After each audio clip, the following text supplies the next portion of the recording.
చెప్తాను జై శ్రీరామ్ అని నేను చెప్తాను. శ్రీరాముడు ఎవడు? మర్యాద పురుషోత్తముడు.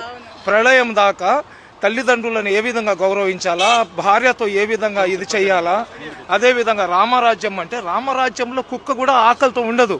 రామరాజ్యంలో ఇళ్లకు తలుపులు వేయరు, మహిళలకు పూర్తి రక్షణ, తప్పు చేసేవాడే ఉండడు. దాన్ని రామరాజ్యం అంటారు. శ్రీరామచంద్రుడు కేవలం హిందువులకే కాదు, వాళ్ళ పేటెంట్ కాదు. శ్రీరామచంద్రుడు సృష్టిలో ఉన్న ప్రతి ఒక్కరికి ఆరాధించదగ్గ వ్యక్తి అతను. అదేవిధంగా ఎవరైతే మన పరమశివుడు దేవాది దేవుడు అంటారు, శివుడికి దేవాది దేవుడు అంటారు. రాక్షసులకు అదేవిధంగా దేవుళ్లకు యుద్ధం జరిగినప్పుడు రాక్షసుల వైపు అమృతము, అదేవిధంగా దేవుళ్ల వైపు విషం వచ్చినప్పుడు ఆ విషాన్ని అతను తాగేసి రాక్షసులను సంహరించి అమృతాన్ని దేవుళ్ళకి ఇచ్చినాడు. కాబట్టి అతనికి దేవుళ్లకు దేవుడు దేవాది దేవుడు అంటారు. పరమశివుడు కూడా తపస్సు చేస్తాడు. అతను తపస్సు ఎవరికి చేస్తాడు? ఏకేశ్వరుడికి చేస్తాడు. ఆ ఏకేశ్వరుడినే మనం అందరం వాళ్ళ బిడ్డలమే. మేము అల్లా అంటున్నాం, వాళ్ళు దేవుడు అంటున్నారు. శివుడికి భోలాశంకరుడు అంటారు, నీలకంఠేశ్వరుడు అంటారు. అదేవిధంగా మనకు ఆది దేవుడు ఎవరు?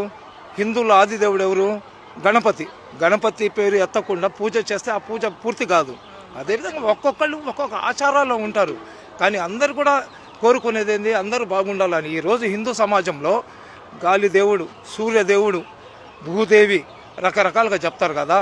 నిజంగా ఆ దేవుళ్లకు మాకు హిందువులే ఉండాలా, వేరే కులస్తులు ఉండకూడదు అనుకుంటే 10 నిమిషాలు సూర్యుడు ముస్లింల మీద టెంపరేచర్ పెంచేసాడు అనుకోండి, మేమందరం చచ్చిపోతాం.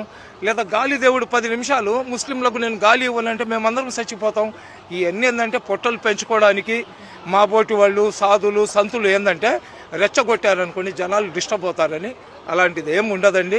ఈ భూతల్లి నన్ను మోస్తుంది, వాళ్ళని మోస్తుంది. చచ్చిపోయిన తర్వాత ఈ మట్టిలో మమ్మల్ని అందరినీ కూడా కలుపుకుంటుంది. ఈ దేవుళ్ళకు లేని వివక్షత ప్రజలకు ఎందుకండి? దేవుళ్ళకు లేని వివక్షత ప్రజలకు ఎందుకు? చెప్పేవాళ్ళు చెప్తుంటారు, వచ్చేవాళ్ళు వస్తుంటారు. సరేనా? అందరూ బాగుండాలా, అందులో మేము ఉండాలా. నా రాష్ట్రం సస్యశ్యామలంగా ఉండాలా, నా దేశం ప్రపంచంలో ఉన్నతమైన స్థానంలో ఉండాలా. అది ఒక్కటి ప్రతి భారతీయుడు కానీ కోరుకుంటే భారతదేశంలో ఆకలి ఉండదు, భారతదేశంలో నిరుద్యోగులు ఉండరు, భారతదేశంలో కష్టాలు ఉండవు, భారతదేశంలో స్త్రీలకు గౌరవం ఉంటుంది. ఈరోజు